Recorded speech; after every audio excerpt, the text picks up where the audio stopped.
warahmatullahi wabarakatuh. Perkenalkan, nama saya Muniati. Saya dari Prodi PGSD semester 5B STKIP NU Indramayu.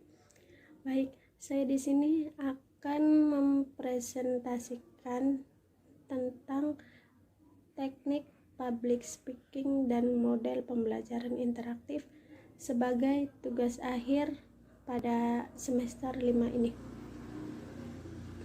yakni mata kuliah komunikasi pendidikan yang diampu oleh Bapak Dede Hadiansyah MPD.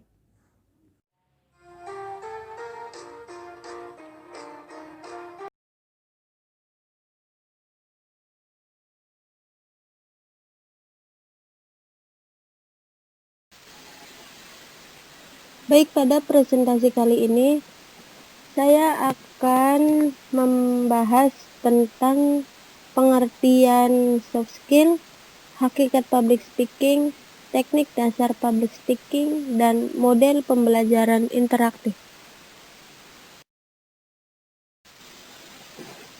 Yang pertama, pengertian soft skill. Soft skill yaitu perilaku personal dan interpersonal yang mengembangkan dan memaksimalkan kinerja manusia seperti membangun tim, pembuatan keputusan, inisiatif, dan komunikasi.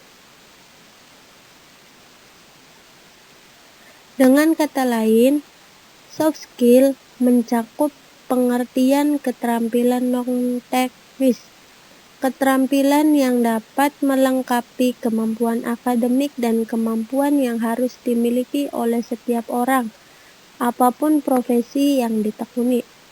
Profesi seperti guru, polisi, dokter, akuntan, petani, pedagang, perawat, arsitek, dan nelayan harus mempunyai soft skill.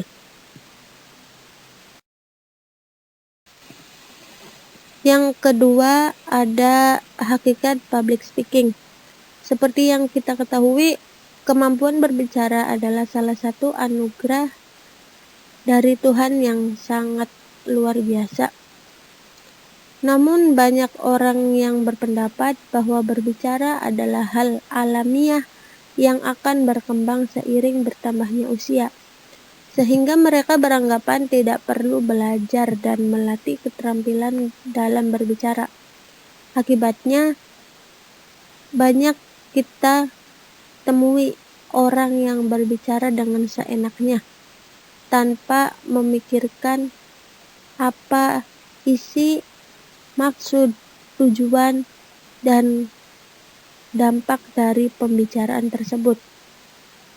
Oleh karena itu, keterampilan public speaking mutlak diperlukan oleh siapapun yang akan berbicara di depan orang lain dalam forum kecil, apalagi forum besar.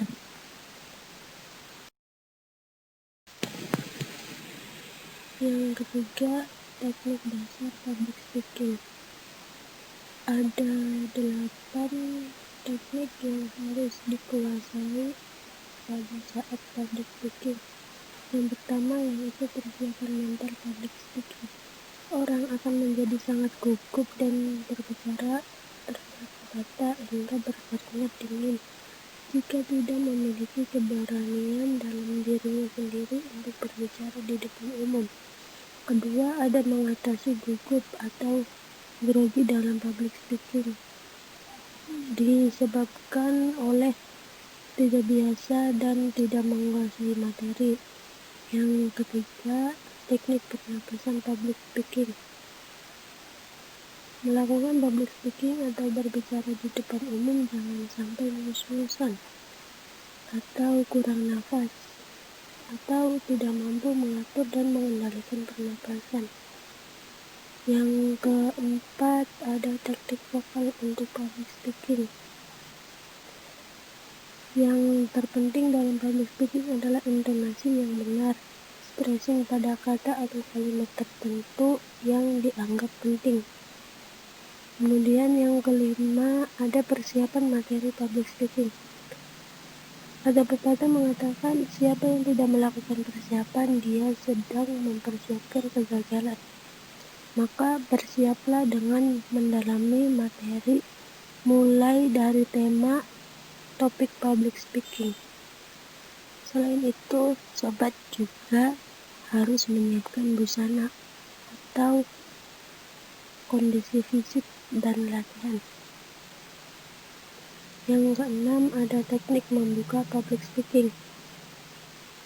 Sobat harus belajar cara membuka public speaking ataupun cara membuka pidato dengan kreatif.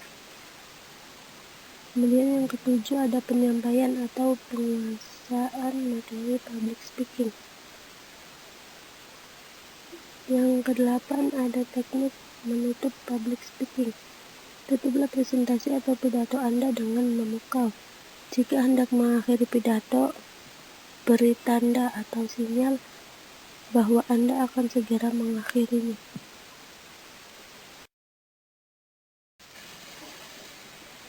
Yang keempat yaitu model pembelajaran interaktif.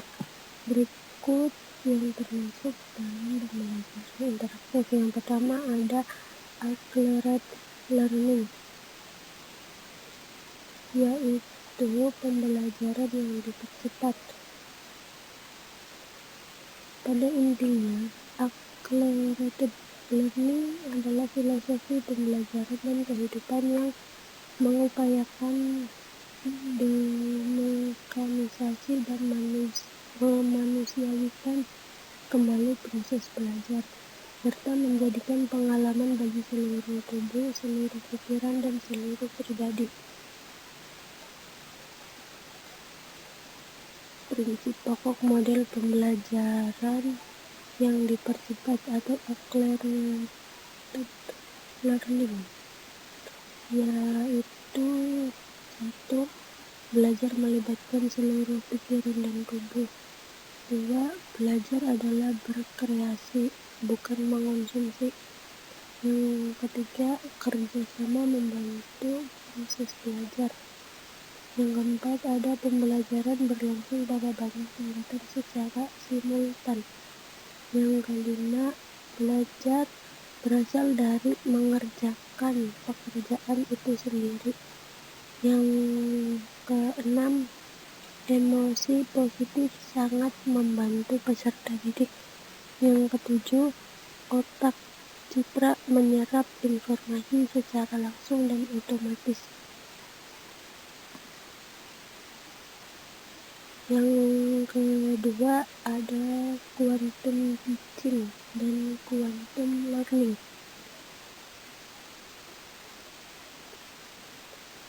Kata kuantum berasal dari bahasa Latin, berarti seberapa banyak.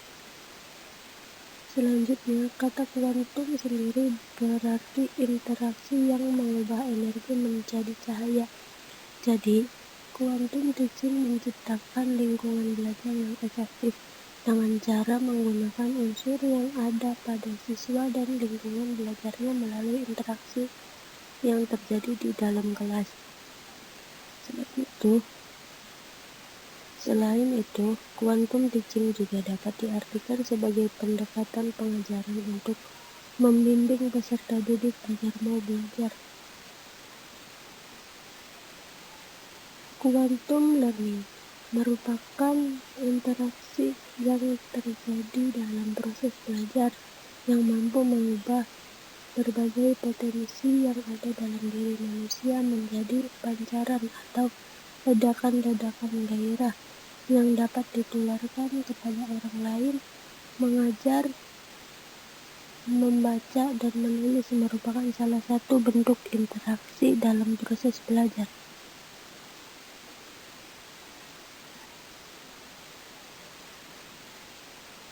Yang ketiga, ada pembelajaran berbasis komputer. Pembelajaran berbasis komputer atau PBK diambil dari istilah Computer Assisted Instruction, yaitu pembelajaran berbantuan komputer. Pembelajaran berbasis komputer merupakan program pembelajaran dengan menggunakan software komputer, berupa program komputer yang berisi tentang muatan pembelajaran yang meliputi judul, tujuan materi pembelajaran dan evaluasi pembelajaran.